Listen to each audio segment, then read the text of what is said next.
भगवान के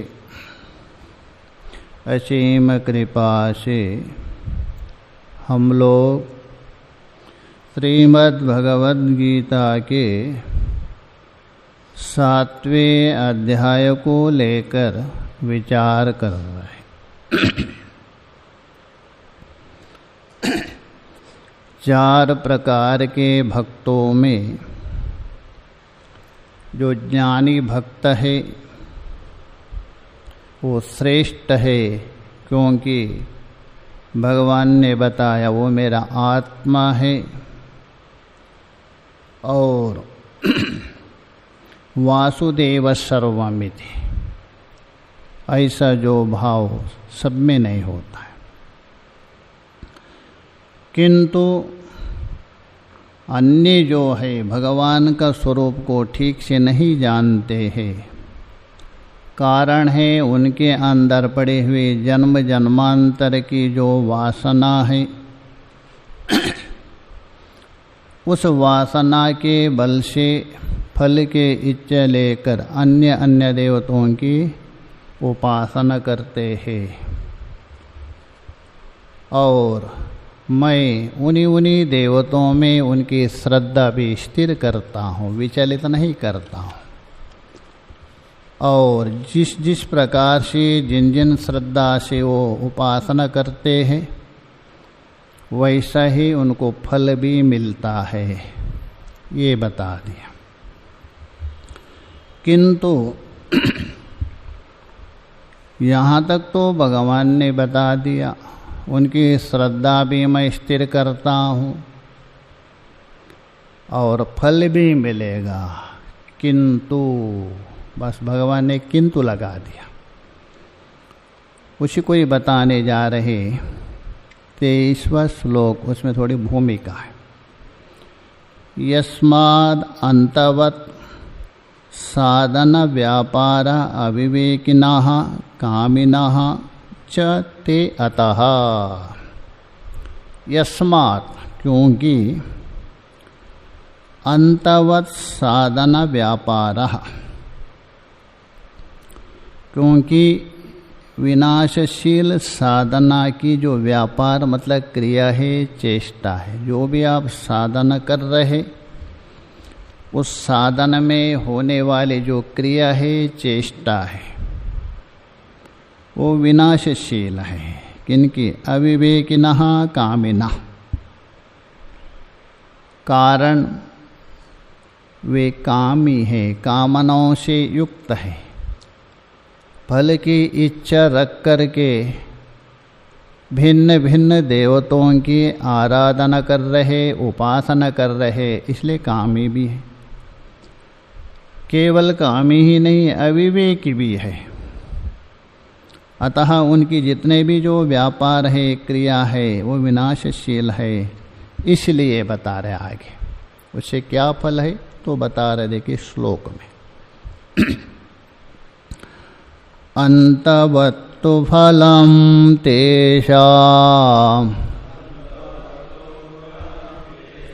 तद्भवत्यल्पमेधसाम् देवान् देवयजो यान्ति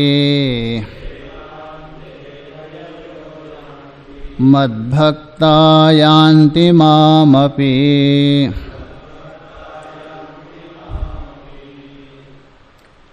अन्य अन्य देवताओं के उपासना तो करते हैं वे लोग श्रद्धापूर्वक, ऐसा नहीं, फल भी मिलता है। किंतु अंतवत्तु, तू बोलतो किंतु, तेषां फलम अंतवत्, तेषां फलम अंतवत्। और ये जो तेषां का आगे अन्वय लेना, तेषां अल्पमेधसाम्, ये जो तुच्छ बुद्धि वाले हैं, अल्प बुद्धि वाले हैं, उनका जो फल है अंतवत्। अंतवत् बोल तो विनाश होने वाले, क्षीणे पुण्ये मर्त्यलोकम विशन्ति।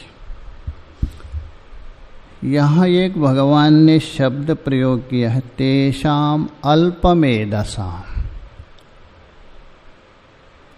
शिष्य के मन में जिज्ञासा हो गई, गुरुदेव ये तो देवताओं के उपासक है, भले ही वासुदेव की उपासना नहीं करते हैं, अन्य अन्य देवताओं की तो उपासना कर रहे हैं, नियम से भी कर रहे हैं, श्रद्धापूर्वक कर रहे, तो भी भगवान ने कैसे बोल दिया अल्पमेधसाम करके। ये जिज्ञासा प्रकट के शिष्य। तो गुरुदेव ने कहा, देखो अल्पत्व किसको कहते हैं? जो परिच्छिन्न है, सीमित है, वो अल्प है। इसलिए यद्यपि ये देवताओं की उपासना कर रहे, उसमें कोई संदेह नहीं, फल के इच्छा से कर रहे हैं ना। वो फल तो क्या है? तुच्छ है, अल्प है।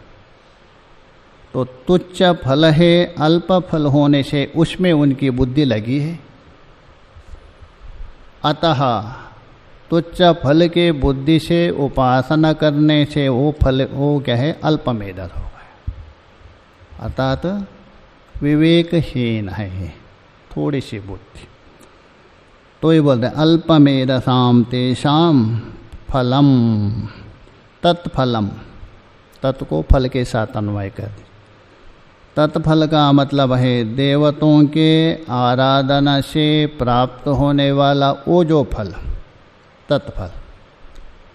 कौन से देवते? भिन्न भिन्न जो देवता है उनकी आराधना से। ऐराला, मैराला, भेताला, पंचदश में उठा दिया, ऐसा भी उपासना करते अलग अलग। आपको फल है ना, फल के लिए बाकी सब छोड़ देंगे, अरे इनसे क्या मिलेगा। आपको सिद्धि चाहिए, चमत्कार, चमत्कार को नमस्कार है। आपके पास कोई नहीं है, जानी के पास कोई नहीं आएंगे। अब यहाँ कोई चमत्कार दिखा दीजिए ना, सारे दौड़ते आएंगे, पूरा हरिद्वार इधर पहुँच जाएंगे। ये बाबा सिद्ध बाबा है, ध्यान में कोई नहीं आएंगे। तो इसलिए हम बता रहे हैं तत्शब्द से लेना उन देवताओं के आराधना से प्राप्त होने वाला फलम अंतवत्तु। अच्छा, अंतवान क्यों है? इसलिए अंतवान है, वो देवता स्वयं अंतवान है। क्यों देवता अंतवान है? देवताओं की एक सीमा है। सबसे बड़ा देवता यदि मानते हो ब्रह्मा है, उससे बढ़कर कोई देवता है नहीं। बाकी तो देवता नहीं, वो अलग बात है। ब्रह्मा बोल तो हिरण्यगर्भ, उसके भी 100 साल है। 100 साल के बाद वो भी स्वाहा हो जाएंगे। हाँ, लंबे भले हो परंतु 100 साल है। बाद में जितने भी देवता है उसके नीचे वाले इंद्र, चंद्र, सूर्य आदि। अतः देवता ही क्या है? अंतवान है। तो अंतवान होते हुए अविनाशी फल कैसे देंगे? संभव नहीं। जैसा तुलसीदास जी को दर्शन हुआ था ना, बरगद बाबा भूतराम पेड़ के नीचे प्रतिदिन, तो प्रसन्न हो गए थे। प्रतिदिन जल डालते थे ना शौच करने के बाद। एक दिन नहीं डाल दिया, सामने आ गया, मैं प्रसन्न हो, कुछ मांगो। तो उन्होंने कहा मुझे भगवान राम जी का दर्शन करवाओ। तो उन्होंने कहा राम जी का दर्शन आपको यदि करवाना हो तो मैं भूत क्यों बनता हूँ? मैं भूत बना यही सिद्ध होता है, मैं राम जी का दर्शन नहीं कर सकता।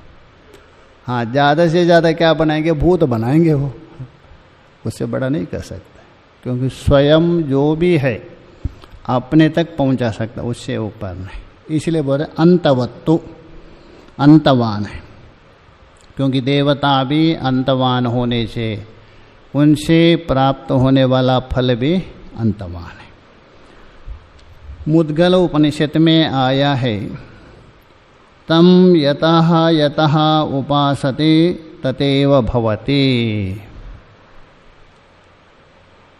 उस देवता को आप जिन जिन भावनों से जैसा जैसा उपासना करते आपको वैसा वैसा ही होते वैसा फल मिलता है। मुद्गलोपनिषद उसी भाव को लेके यहाँ उत्तरार्ध में बता रहे हैं। देवान देवयजो यान्ति, देवयजो, देवयजो बोल दो देवताओं को यजन करने वाले। यजन का मतलब पूजन लेना। यज धातु है तो देव पूजने संगति करने। यज धातु का 3 अर्थ है। देवता का पूजन है, संगतिकरण है और दान अर्थ में प्रयोग होता है। यज धातु केवल यज्ञ मात्र नहीं लेना, 3 अर्थ है। पाणिनि जी का जो धातु है ना उसमें अनेक अर्थ होते, एक अर्थ नहीं। तो इसलिए अनेक अर्थ हैं। यहाँ देवान, देवय जो बोल तो देवताओं की पूजा करने वाले। देवान यान्ति अतः देवत्व को प्राप्त होंगे, अधिक से अधिक उस देवत्व को प्राप्त होंगे। किंतु मदभक्ता माम अपि यान्ति, मेरे भक्त मुझे ही प्राप्त होंगे। मेरे भक्त तो मुझे ही प्राप्त हो जाएंगे, अन्य को नहीं। इसलिए पीछे बताया ना, उदारहा सर्वयेते, भगवान ने स्पष्ट कहा दिया है मेरे भक्त उदार है, श्रेष्ठ है। चाहे तो सकाम हो निष्काम हो, सगुणोपासक हो निर्गुणोपासक हो, वो उदार है, श्रेष्ठ है, क्योंकि भगवान को ही प्राप्त हो जाएंगे। भाष्य में देखिए, अंतवत, अंतवत का अर्थ कर रहे विनाशी। तू फलम, तू बोल तो किंतु उन देवताओं के द्वारा प्राप्त होने वाला फल कैसा है? अंतवत। तेषाम, किनका फल? तेषाम, तेषाम बोल तो उन अल्पज्ञानानाम, वहाँ अन्वय। तेषाम तद्भवति अल्पमेधसाम, तेषाम अल्पमेधसाम, ऐसा जो अविवेकी भक्त है उनको प्राप्त होने वाला फल अंतवत बोल तो विनाशी। अल्पमेधसाम का अर्थ कर रहे अल्प प्रज्ञानाम, थोड़ी सी बुद्धि, थोड़ी सी बुद्धि नहीं, बुद्धि बहुत है, अर्थात थोड़ा वस्तुओं को लेकर बुद्धि उसमें टिकी है, परिच्छिन्न वस्तु में, इसलिए थोड़ी सी बुद्धि। अथवा अविवेकी बुद्धि ये लेना। अल्प प्रज्ञानाम, तेषाम अल्प प्रज्ञानाम, ऐसे जो अविवेकी बुद्धि वाले जो भक्त है उनका फल क्या है? विनाशी। देवान देवयजो यान्ति, देवान अतः देवताओं को, यजन्ति इति देवयजः, देवताओं को यजन करते हैं अर्थात पूजन करते हैं, वो देवयज कहते हैं। ते देवान यान्ति, वो देवताओं को प्राप्त करेंगे मरने के बाद। बद्धभक्ता यान्ति मामपि, किंतु मेरे भक्त है, चाहे तो सगुणोपासक हो अथवा निर्गुणोपासक हो, वो तो मुझको ही पाते हैं, मुझे प्राप्त करते।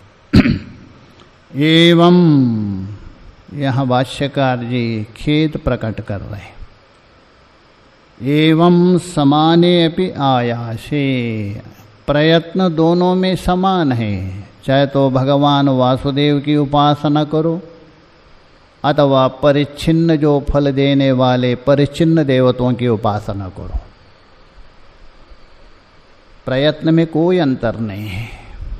इसलिए बोले समानेपि आयासे, आयासे मतलब आपका प्रयत्न, आपकी पूजा, आपके अनुष्ठान उसमें बराबर होने पर भी। मामेवह, और ये भी माना जाता है भगवान की आप पूजा करते हैं अनुष्ठान करते हैं उसमें त्रुटि भी यदि हो गए भगवान क्षमा करता है, और दूसरे जो देवता है क्षमा नहीं करेंगे, वो आपको लात मारेंगे। दूसरे देवता वो क्षमा नहीं करते, ऐसा आया है पुराण आदि में। तो इसलिए बोले आया से समान होने पर मामेव न प्रपद्यन्ते, मेरे शरण में नहीं आते हैं। अनंत फलाया, मेरे शरण में जो आते हैं उनके लिए अनंत फल है, अविनाशी फल है, संपूर्ण दुख निवृत्ति रूप फल है, तो भी मेरे शरण में नहीं आते। अहो खलु कष्टम वर्तन्ते, आश्चर्य की बात है, बहुत दुखदायक है, खेद की बात है।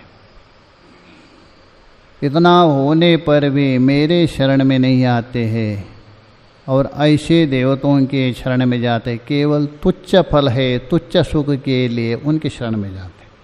कष्टम वर्तन्ते, कष्टम बोल तो अत्यंत खेददायक है, खेद प्रकट कर रहे। इति अनुक्रोधम दर्शयन्ति भगवान, इस प्रकार भगवान अनुक्रोधम बोल तो एक प्रकार की दया करुणा प्रकट कर रहे। ये देवताओं के उपासना करने वाले उनको ही प्राप्त होते हैं और उनका फल अंतवान है।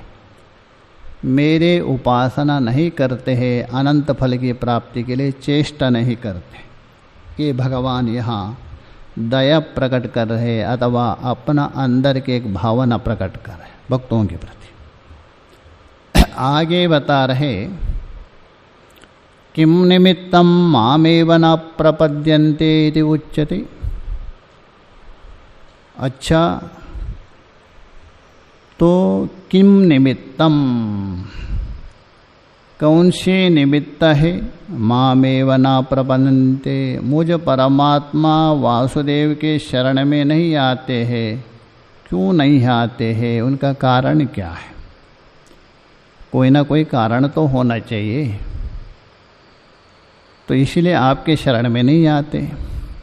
इति उच्यते, उसके लिए भगवान स्वयं उत्तर दे रहे। ये भावना है उनके अंदर, इसलिए वासुदेव के शरण में नहीं जाते। श्लोक में बता रहे, देखिए, अव्यक्तम व्यक्तिमापन्नम मन्यन्ते मामबुद्धया परं भावमजानन्तो ममाव्ययमनुत्तमम्। अव्यक्तम, अव्यक्तम बोल तो व्यक्त कहते हैं इंद्रियों का विषय, चाहे तो बाह्य इंद्रिया हो अथवा आभ्यंतर इंद्रिया हो। बाह्य करण हो गया चक्षुरादि, आभ्यंतर हो गया हमारा अंतःकरण मन। इनका जो विषय होता है उसको व्यक्त कहते हैं, और इन इंद्रियादियों के विषय नहीं है, उनसे परे है, उसको अव्यक्त कहते हैं। इंद्रियादियों से परे अव्यक्त। आगे अन्वय माम, माम का मतलब है यहाँ तत्पद का वाच्य। माम शब्द से लेना यहाँ तत्पद का वाच्य लेना। सच्चिदानंद परब्रह्म परमात्मा, सच्चित आनंद कहा दिया वो परमात्मा माम। अबुद्धयः, अबुद्धय का मतलब है जिनकी जो बुद्धि है, विचारात्मक बुद्धि नहीं है अथवा अविवेकात्मक बुद्धि है, विवेकहीन बुद्धि। व्यक्तिमापन्नम मन्यन्ते, व्यक्तिमापन्नम मतलब जैसा मनुष्यों के भांति, जैसा मनुष्य पहले अव्यक्त रहता है, बाद में क्या होता है, उनका जन्म होता है, प्रकट होता है। वैसे ही भगवान पहले अव्यक्तता नहीं था, बाद में वो भी वसुदेव और देवकी के गर्भ में जन्म लिया। इसलिए बड़ी बात क्या है, हमारे जैसा वो भी एक मनुष्य है, पहले नहीं था, बाद में जन्म लिया, ऐसा मानते। वही बोल रहे, व्यक्तिम आपन्नम मन्यन्ते। व्यक्तिम बोल तो जैसा मनुष्य की भांति जन्म होकर प्रकट भाव को प्राप्त हुआ। मनुष्य पहले अव्यक्त था, शरीर आदि, बाद में व्यक्त हुआ। भगवान को भी ऐसे ही मानते। तो ये बोल रहे हैं, कौन मानते हैं? अल्पबुद्धया, अल्पबुद्धि वाले हैं, विवेकहीन है, इसलिए ऐसा मानते। ये जो ऐसा क्यों मानते हैं, उनका जो अविवेक है उसका कारण क्या है, उसका विवरण कर रहे उत्तरार्ध में।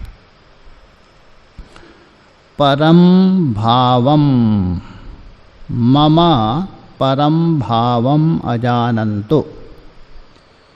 मम बोल तो परमात्मनः, तत्पदा वाच्य परमात्मा वासुदेव, उसका जो परम भावम, परम बोल तो उत्कृष्टम, सबका कारण है इसलिए उत्कृष्ट है, सभी का कारण है, वो कारणा कारण है, कारण का भी कारण है, तो सबका कारण इसलिए परम है।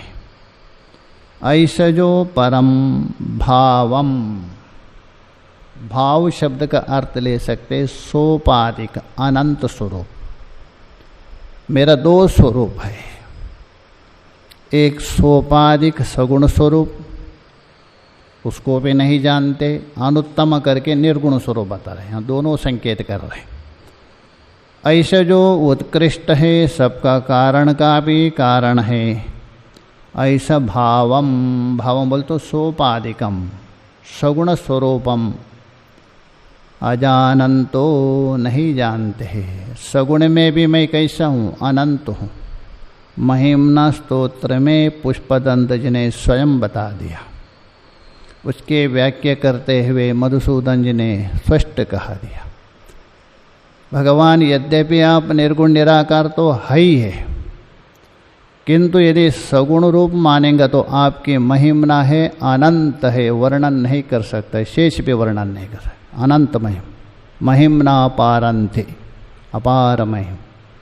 निर्गुण तो है ही है, सगुण में भी यदि विचार करे वो भी अनंत है, कोई वर्णन नहीं कर सकते। इसलिए हाँ, परम भाव बोल तो सबसे उत्कृष्ट सोपाधिक सगुण भाव को अजानंतो नहीं जानते। किसका? मम। और अव्ययम अनुत्तमपि अजानन्तो, अविनाशी जो अनुत्तम बोल तो निरुपाधिक स्वरूप, उसको भी नहीं जानते। इन दोनों में यदि एक भी जानते तो भगवान का सच्चिद आनंद स्वरूप सगुण स्वरूप हो अथवा निर्गुण स्वरूप, तभी ऐसा नहीं मानते, दूसरे के शरण में नहीं जाते, दोनों को भी नहीं जानते। तो ममः अव्ययम अनुत्तम के द्वारा यहाँ निरुपाधिक अविनाशी निरुपाधिक स्वरूप को भी नहीं जानते, दोनों को भी नहीं जानते, सगुण को भी नहीं जानते हैं, निर्गुण को भी नहीं जानते। क्यों? इसलिए वो अल्पबुद्धि है।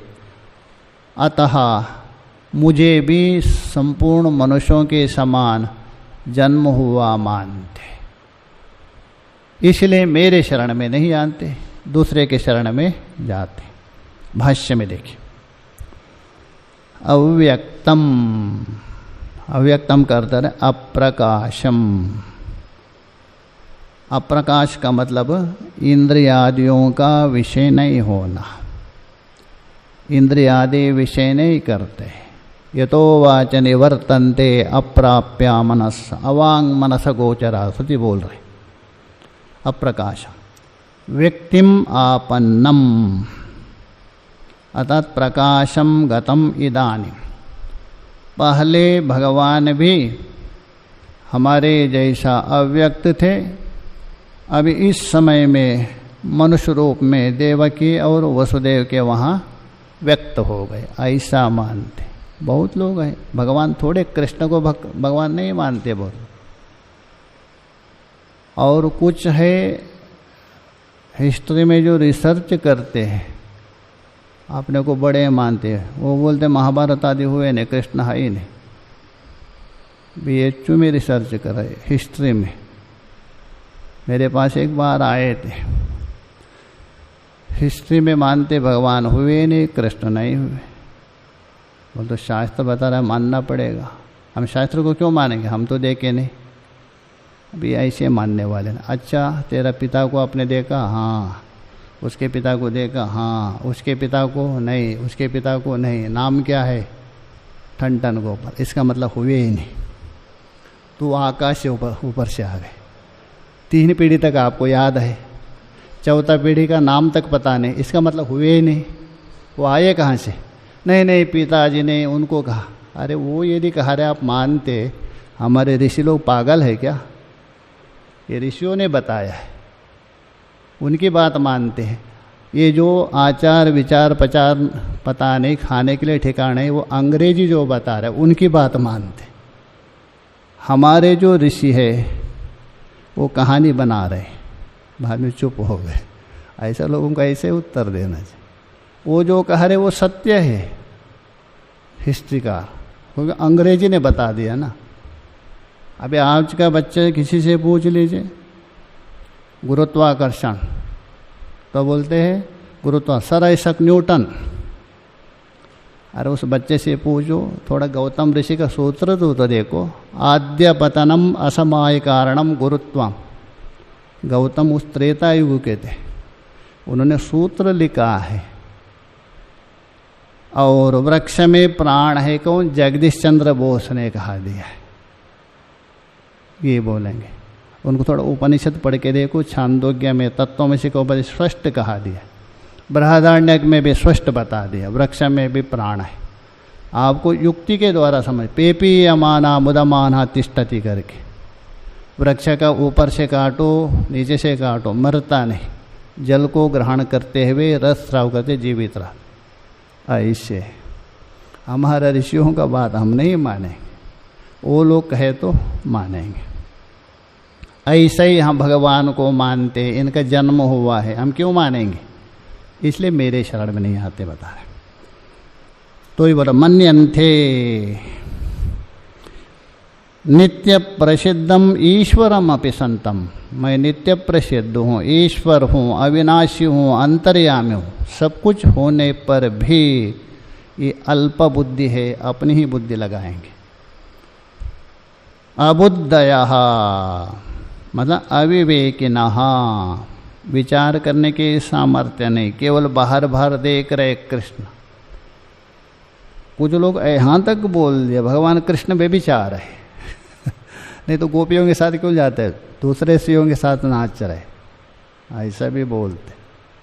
ऐसा ऐसा बोलने वाला दूसरे नहीं बोल रहे, अपने लोग ही बोल रहे। तो ये बोल रहे, यहाँ भगवान स्वयं बोल रहे, अबुद्धयः अविवेकिना परम भावम।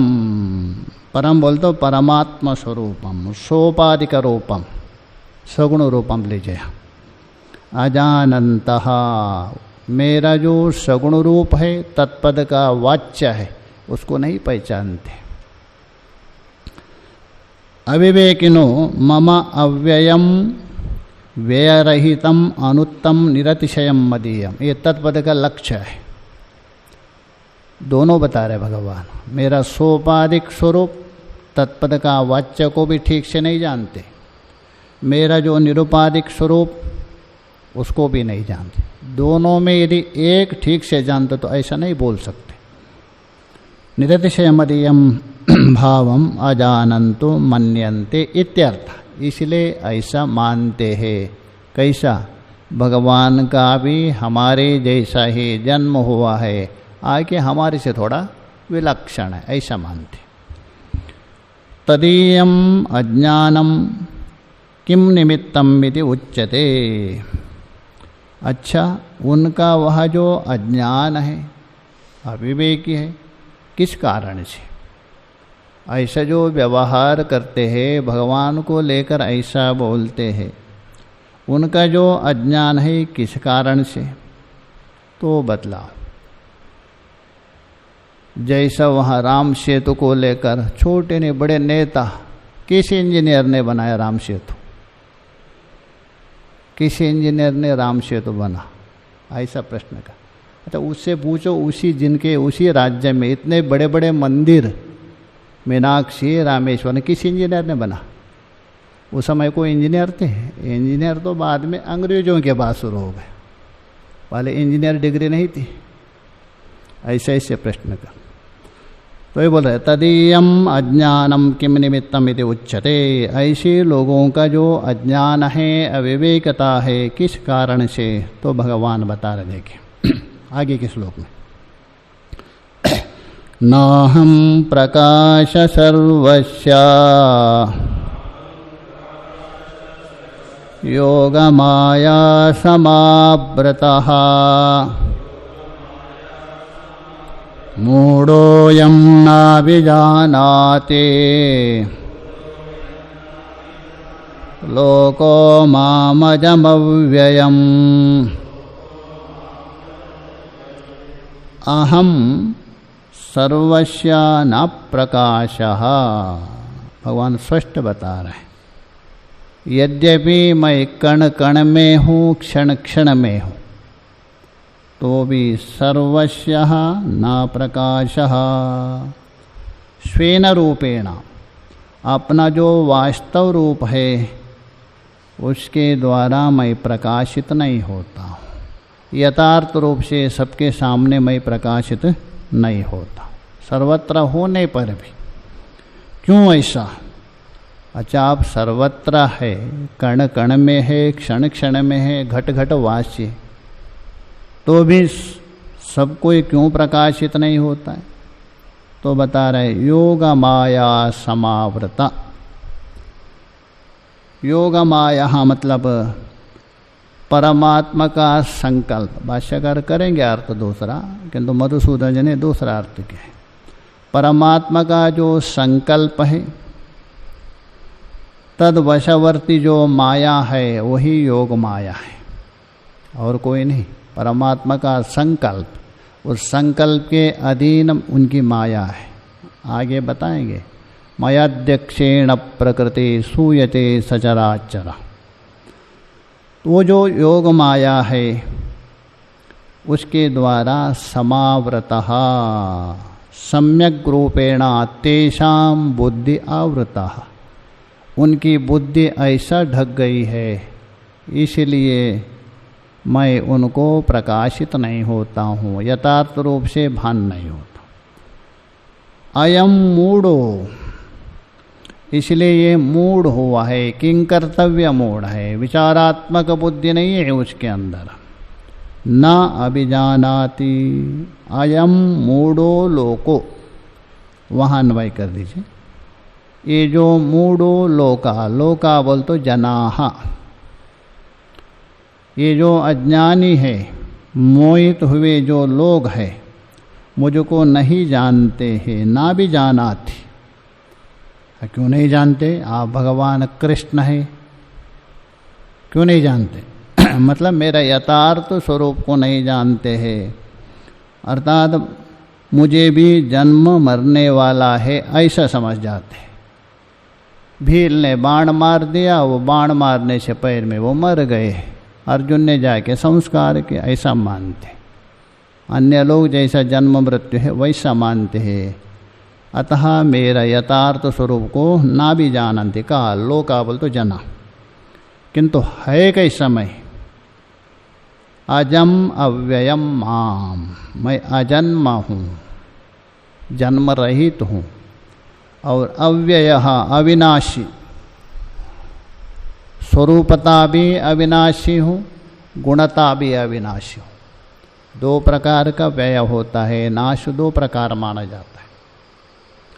एक गुण को लेकर नाश, एक होता है स्वरूप को लेकर नाश। जैसा ये घड़ी है, जला दिया, नष्ट किया, स्वरूपता नष्ट हो गया। अथवा ये मकान है सफ़ेद रंग, उसको आप लाल रंग पोत दिया, गुणता नष्ट हो गया। अथवा ये वस्त्र पहले सफ़ेद था, सफ़ेद नष्ट हो गया, लाल रंग, गुणता नाश। परमात्मा दोनों प्रकार से नाश है। निर्गुण होने से गुणता नाश नहीं है, निरवयव होने से स्वरूपता भी नाश नहीं, उभयता नाश रहित है। ऐसा मेरा स्वरूप को नहीं जानते हैं, माया के द्वारा ढका है। भाष्य में देखिए, न अहम प्रकाशः सर्वस्यः लोकस्य केषाञ्चिदेव मद्भक्तानां प्रकाश अहमिति अभिप्राय। अहम लोकस्य बोल तो लोक शब्द से लेना जनानाम, केषाञ्चिद कुछ लोगों के लिए मैं प्रकाशित नहीं होता है। अच्छा, यहाँ सर्वस्व शब्द प्रयोग किया है, किसी को नहीं। सर्वस्व शब्द को संकोचित किया जाता है, यद्यपि सर्व बोल तो किसी को भी, किंतु उसको संकुचित किया जाता है। जैसा सभी महात्माओं को भोजन करवाओ, क्या दुनिया के सब महात्मा है क्या? वहाँ उपस्थित जितने हैं उनमें सर्वत्व का संकोचित किया। वैसे ही सर्वस्व मतलब केशांचित, कुछ लोगों को जो अज्ञानी है, अविवेकी है, दूसरे देवताओं के भक्त, उनके लिए। मेरे जो भक्त हैं मद्भक्तानां प्रकाश अहमिति अभिप्राय, उनके लिए अप्रकाशित हूँ ऐसा नहीं, उनके लिए मैं प्रकाशित होता हूँ। अच्छा, दूसरे लोगों के लिए आप प्रकाशित क्यों नहीं होते हैं? कारण क्या है? तो बोलो योग माया समावृता।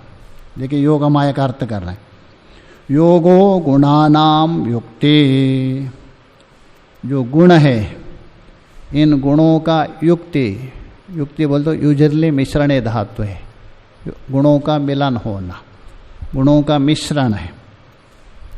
घटनम उसी का अर्थ कर रहा है, गुणों का जो घटना बोल तो एक दूसरे के साथ घटित होना, जोड़ना, मिश्रण, ये है योग हो गया। तीनों गुणों का आपस में घटित होना अथवा मिश्रण, इसी का नाम है योग। सा एव माया, और वही माया है और कोई नहीं। तीनों गुणों का मिश्रण होना ही माया है। तो योग माया, तया योग मायया, ऐसा त्रिगुणात्मिक माया के द्वारा समावृतः संच्छन्नः, सम्यक रूपेण आच्छन्न, शुद्ध धातु है आच्छादन अर्थ में। क्या आच्छादन हो गया? उनकी बुद्धि, उनका मन, उनका अंतःकरण। अतएव मूढ़ो, इसलिए वो मूढ़ है। लोका बोल तो जना, अयम न अभिजानाति, ऐसे मूढ़ व्यक्ति माया के द्वारा आच्छादित होने से, उसकी बुद्धि ढकने से मुझे पहचानते नहीं। परमात्मा क्या है, परमात्मा का क्या स्वरूप है, वो नहीं जानते। माम है कैसा हूँ मैं? अजम अव्ययम, अजन्मा हूँ और अविनाशी हूँ, इस स्वरूप को नहीं जानते। आगे बता रहे देखिए, यया योगमायया समावृतम, जिस योग माया के द्वारा अर्थात त्रिगुणात्मिक प्रकृति के द्वारा, अविद्या के द्वारा, समावृतम अच्छे प्रकार से आच्छादित है उनकी बुद्धि। माम लोको ना भी जानाति, इसलिए मुझे अविनाशी अजन्म व्यापक तत्व को नहीं जानते। नासो योग मायया मदीया सती ममा ईश्वरस्या माया विना ज्ञानम प्रतिबध्नाति। बीच में पूर्व पक्ष नहीं है, ऊपर से अध्याहार कर दीजिए। ठीक है, जितने भी लोग हैं आपके योग माया के द्वारा मोहित हुए हैं, उनकी बुद्धि ढकी। अच्छा, योग माया रहती किसके? आपके अंदर। इसका मतलब आपको भी ढकती होगी। अरे जिसके पास रहे तो उसके साथ भी कोई संबंध होगा, आपका बुद्धि को भी ढकती होगी। तो बता रहे नहीं, मदीय सति, मेरे होने पर भी, मम ईश्वरस्य मायाविनः, मैं ईश्वर हूँ, मायावी हूँ, ज्ञानम न प्रतिबध्नाति, मेरे ज्ञान का प्रतिबंधक नहीं करते। कैसा? दृष्टांत दे रहे, यदा अन्यस्य अभी मायाविनो, जैसा लोक में जादूगर होता है, वो जादू दिखाता है, सारा जादू किसको दिखा रहा है? देखने वाले को। वो माया उसको थोड़ी आच्छादन कर रहा है, उनको नहीं आच्छादन करना है, जितने भी देखने वाले हैं उनको। यथा अन्य से बोल तो लोक में जो जादूगार, अभी मायाविनो, माया ज्ञानम, अर्थात उसकी जादू शक्ति है, उसकी माया शक्ति है, उसको मोहित नहीं करती, किंतु देखने वाले जितने भी सभासद है उनको ये भी कहते हैं। यदि वही कोई पेड़ में बैठा हो आसपास में, उसको भी मोहित नहीं करते बोलते। जादू दिखा रहे, आसपास में यदि कोई पेड़ हो उसके ऊपर से आप देखेंगे तो आपको भी मोहित नहीं करेंगे बोलते, ऐसा कहते। इसलिए वो पेड़ होते हैं ना, वहाँ नहीं करते जादूगर, एकदम बिल्कुल उसके अंदर ही करते।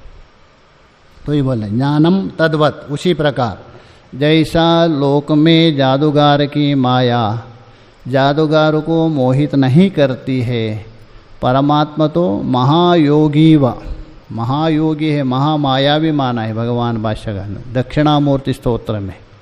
क्या उसको मोहित करेंगे? नहीं कर सकती है, मेरे वश में।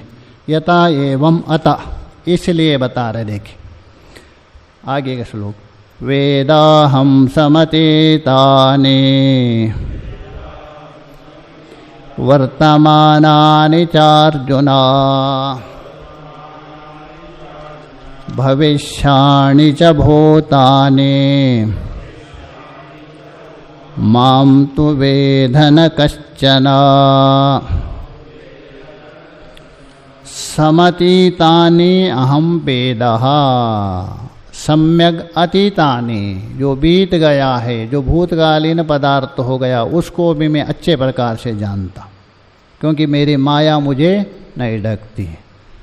वर्तमानानि चार्जुन, हे अर्जुन, एक बोल रहे 4 जून, अर्जुन का जन्म हुआ है 4 जून में बोलते हैं 4 जून है ना, 4 जून। छ अर्जुन, हे अर्जुन, संबोधन है। वर्तमानानि अहम वेदः, क्यों? अहम सर्वज्ञः सर्ववित्, तस्माद् वर्तमानमपि वेदः। भविष्याणि च भूतानि, भूतानि बोल तो समस्त प्राणी, समस्त प्राणियों का जो भविष्यत में क्या होंगे, कहाँ जाएंगे, ये सब ये भी जानता। तो कहने का मतलब है भूत वर्तमान भविष्यत काल तीनों को मैं स्पष्ट रूप से जानता हूँ, किंतु माम वेदः न कश्चन, मुझे कोई भी नहीं जानते, मद भक्ता अतिरिक्त, इतना ऊपर से जोड़ दीजिए, मेरे भक्त से अतिरिक्त और कोई नहीं जानते। देखिए भाष्य में थोड़ा सा, अहम तो वेदा, वेदा बोल तो जाने, मैं जानता हूँ। क्या? समातीतानि, समातिक्रांतानि भूतानि, जो प्राणी बीत गए, जिनका सत्ता का अभाव हो गया, समाप्त हो गया, उनको भी मैं जानता हूँ। वर्तमानानि च अर्जुन, वर्तमान में क्या कर रहे, वर्तमान में क्या, सब उनको भी जानता। भविष्याणि च भूतानि, सभी प्राणी भविष्यत काल में जाके क्या क्या करेंगे, कहाँ जन्म होंगे, ये भी जानता हूँ। वेदा, किंतु, तू बोलते किंतु, माम वेदा न कश्चन, भाष्यकार जी बोल रहे हैं, मद भक्तः मश्चरणम एक मुक्तवा, मेरा भक्त मेरे शरण में जो आया है उसको छोड़ करके, मत तत्व वेदना अभाव देव नाम भजते, मेरे तत्व को न जानने के कारण, मेरा स्वरूप को यथार्थ रूप से न पहचानने के कारण अन्य जो लोग हैं सकामी है, मुझे नहीं जानते, बाकी मेरा भक्त तो मुझे जानते हैं। ये बताए आगे के विचार आगे। ओम